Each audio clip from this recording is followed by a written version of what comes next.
Welcome to The Hobby, Episode 4, Part 2.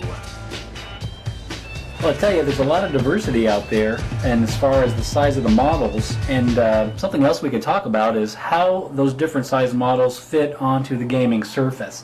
And by the gaming surface, I mean, of course, the tables that we play on. Now, tables can range anywhere from, a dining room table to a section of a counter, if that's all, somebody has to play on, ranging all the way up to 4 foot by 4 foot and 4 foot by 6 foot gaming tables. I even know some people that play on ping pong tables because they want to play with so much stuff. But really the important thing here is to try to figure out how the model scale and the game scale and the scale of the game itself all kind of relate to each other. Another interesting thing to talk about when you're talking about the scale of the theater is the actual game mechanics. The size of the table you play on, the ranges are very important. When talking about scale like this, you're talking about the range of a pistol versus the range of a rifle. You're talking about how far can a guy move. A lot of people like to bring up relevance to realism in games, which I think is sometimes funny. Take, for instance, as an example of a game 40K. If 40K from Games Workshop typically uses ranges for their pistols at 12 inches on the gaming surface and 24 inches for their rifles. If we're just going to do an average and say each one of their miniatures is an inch tall, an inch basically representing 2 yards for each one of these guys, well, obviously we all know that a pistol firing at 12 inches, or 24 yards, or a rifle firing at 24 yards or 24 inches or 48 yards is ridiculous.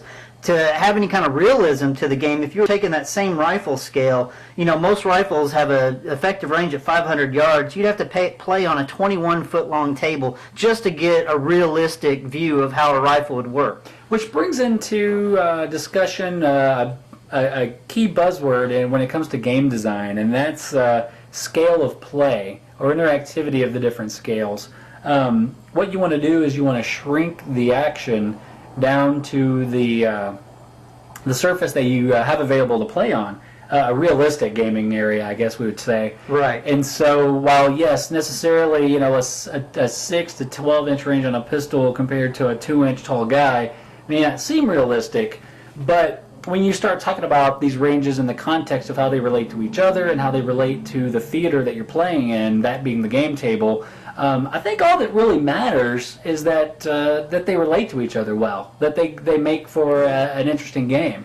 Right. Basically, you want a pistol to be shooting shorter than a rifle, no matter what the range is, whether it's an inch or 20 inches. Basically, you want a rifle to be able to fire farther than a pistol, an artillery piece to be able to fire farther than a rifle. Exactly, and like in the case of Flames of War, where we're playing on a 4x6 table, and all of our infantry advances up 18, 20 inches to the middle of the table, and we have our artillery sitting in the back. Well, but in reality, our artillery should probably be in the living room on top of the TV. While we're playing the game in the game room. Well, that might be fun. I think some of us would be distracted by watching the TV instead of rolling our artillery dice. Exactly, and besides, if we were in there rolling our dice to play the game and our artillery was on the TV, we wouldn't be able to look at these really great models that we painted and wanted to play with. Right. So I guess the answer to the gameplay question is that it's all relative.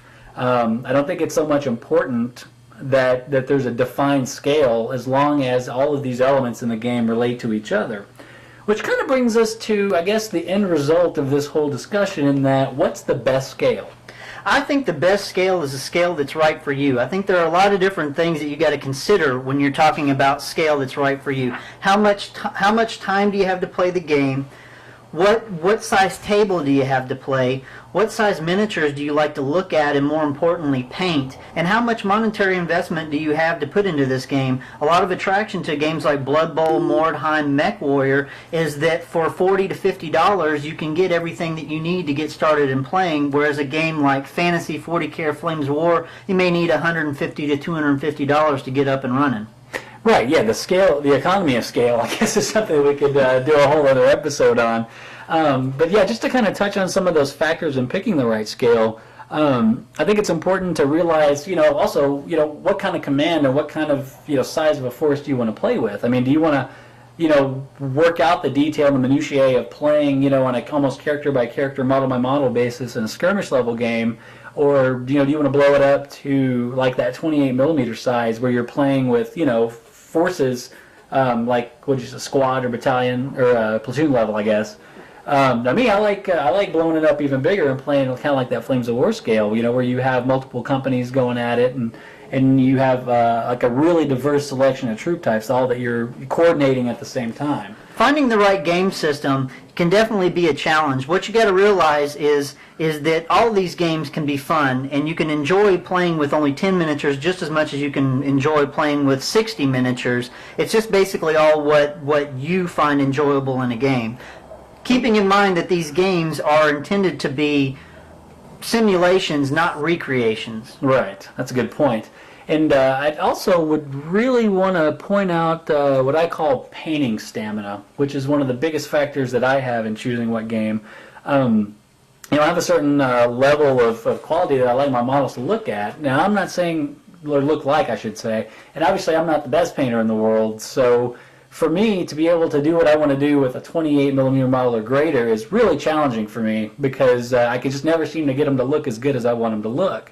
But when I shrink that down to, you know, Flames of War 15mm scale, or heck, even all the way down to micro armor scale, I can be really satisfied with the level of detail and the look that I'm getting on my stuff, as it compares to the amount of time and effort and energy I want to put into it. If that makes any sense. Absolutely. You know, none of us are going to win any painting competitions with our miniatures, but if you want to spend... actually won a couple of painting competitions with your miniatures. Well, if you want to spend a lot of time on one guy, one miniature, then probably 20 or 25mm is probably for you. If you're a person that likes to spend a lot of time, lavish a lot of details on, say, one tank, then that's probably the scale for you. You can play a game with 12 to 16 miniatures in that scale and spend, you know, hours upon hours getting each one of your guys to look right. But if you're a person that just likes to base coat, while base coating these guys certainly looks better than leaving them primered, you know, shrinking your style down to 15mm, an entire base coated, you know, 15mm army looks great. Yeah, don't get me wrong, I've seen plenty of 28mm fantasy armies, and if you look at each individual miniature, each miniature might not be that impressive, but when you stand back and look at the army as a whole, because it matches as an entire army, it's very impressive. But that really comes into its own at smaller scales. Definitely. And speaking of painting, when we come back at you here in the next month or so with episode 5? 5 of the hobby. Wow, already episode 5.